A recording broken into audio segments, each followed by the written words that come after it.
Good day and God bless everyone. I am Angela de la Cruz Villarreal, a second-year BSB student. So today I will going to share to you the aspects of the life of the artist that I choose and also his contribution not only in the local or foreign art scene but also in human history. So let me introduce to you Fernando Amorsolo. Fernando Amorsolo was the Philippine artist, was a portraitist and a painter of rural landscapes. He is best known for his craftsmanship and mastery in the use of light. He was named also as the Grand Old Man of Philippine art. His early life and education. Fernando Amorsolo was born on May 30, 1892 in Paco, Manila. Don Fabian de la Rosa, his mother's cousin, was also a Filipino painter. At the age of 13, Amorsolo became an apprentice to de la Rosa, who would eventually become the advocate and guide to Amorsolo's painting career. During this time, Amorsolo's mother embroidered to earn money, while Amorsolo helped by selling watercolor postcards to a local bookstore for 10 centavos each. His brother, Pablo Amorsolo, was also a painter. Amorsolo's first success as a young painter came in 1908 when his painting Leyendo el Periódico took second place at the Bazaar Escolta, a contest organized by the Asociación Internacional de Artistas. Between 1909 and 1914, he enrolled at the art school of the Liceo de Manila and attended the Fine Arts School at the University of the Philippines. So after working 3 years as a commercial artist and part-time instructor at the university, he studied at the Escolta de San Fernando in Madrid. For 7 months, he sketched at the museums and on the streets of Madrid, experimenting the use of lights and color. And the winter, he went to New York and discovered the works of the post-war Impressionists and Cubists, who became the major influence on his works. On his return to Manila, he set up his own studio. During this period, Amorsolo developed the use of light, actually black light, which is his greatest contribution to Philippine painting. Characteristically, an Amorsolo painting contains a glow against which the figures are outlined, and at one point of the canvas, there is generally a burst of light that highlights the smallest detail. Amorsolo, who died in 1972, is said to have painted more than 10,000 pieces. He continued to paint even in his late 70s, despite arthritis on his hands. Even his late works feature the classic Amorsolo tropical sunlight. He said he hated sad and gloomy painting, and he executed only one painting in which rain appears. During the 1920s and 1930s, Amorsolo's output of painting was prodigious. In 1939, his Oil Afternoon Meal of the Workers won first prize at the New York World's Fair. During World War II, Amorsolo continued to paint.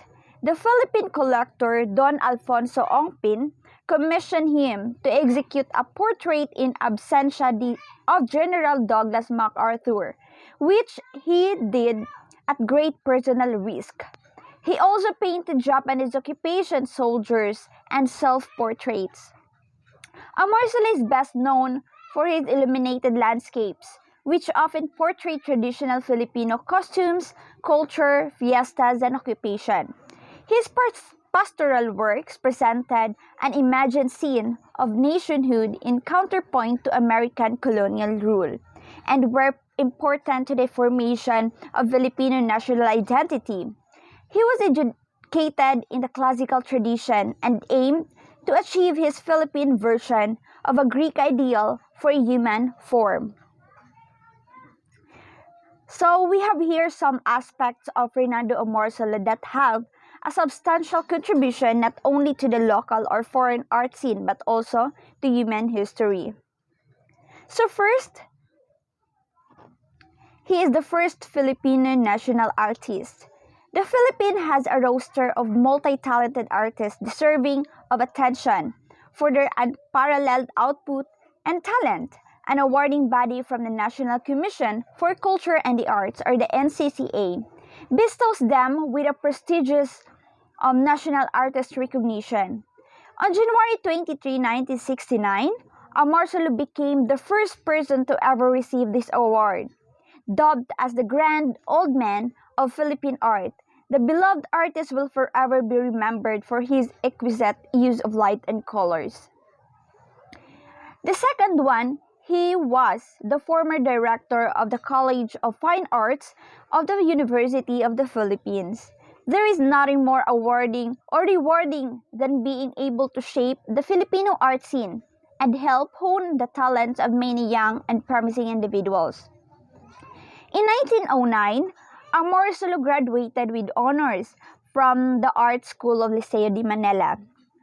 He then enrolled in the University of the Philippines Diliman College of Fine Arts at 17 years old. Here, he was mentored by his uncle, Fabian de la Rosa. From 1939 to 1952, he went back to his alma mater to mentor young artists as a school director. The third one, his family refused, offers to transfer his remains to the libingan ng mga bayani, or in Hero Cemetery. According to the Armed Forces of the Philippines, the remains of military personnel, from private to general, people who served during the First and Second World War, the Philippine presidents, national heroes, artists, and also the scientists should be buried at the libingan ng mga bayani, or in Hero Cemetery. These guidelines stem from the AFP Regulation G 161 to 373. As a national artist, Amorsolo is entitled to a lot in the Hero Cemetery. However, his remains will never be found in the area. His family refused to have his body transferred to the cemetery, saying that this will only cost taxpayers more money. The fourth one, he could finish 4 paintings a day. Philippine Women University, Professor Don S. Amorsolo, the grandchild of the late national artist, said that at the prime of the latter's career, he would finish at least 4 paintings a day. He lived in times when a painter must paint. The PWU professor explained he loved to do that. Sometimes he would paint simply because he would like to capture a memory. Next, his works have been criticized for being too commercial. The Second World War was an era that many of its victims could not look back on. It was the same for Amorsolo, who had to paint in exchange for food, army pass, and transportation. His grandchild, Professor Don, noted that Japanese soldiers and other high-ranking officials asked him to make portraits from time to time. They or the soldiers would ask him to make portraits. Aside from that, he would paint the scenes of war he witnessed through Impressionism, Don narrated. One time he painted what was happening in a war while he was on the second floor of a building. When it was happening quite near him, he would make a quick sketches. Next, he still used Romanticism even after the World War II, or the Second World War. After the Second World War, Amorsolo kept up with his style of Romanticism, which was largely influenced by the late Spanish painter Joaquin Sorolla, who he met during his sojourn in Spain. However, instead of copying the former's Valencian light style that is cool, Amorsolo was better off with bright, yellowish colors that captured Philippine sunlight. His new and improved works include his rice planting painting and the first mass in the Philippines, which have been reproduced through calendar prints, posters, and travel brochures. So let's move to the major works of Fernando Amorsolo. First are the afternoon meal of the rice workers in 1951, An Oil on Canvas, won the first prize. Afternoon Meal of the Rice Workers by Fernando Amorsolo is a beautiful piece. It has a good combination of colors, especially the light ones. The story behind this painting is really the one that is really captivating. It shows how simple but happy the life of our great farmers was. Simplicity was just a perfect of a scene, such as inspiring and heart-touching piece.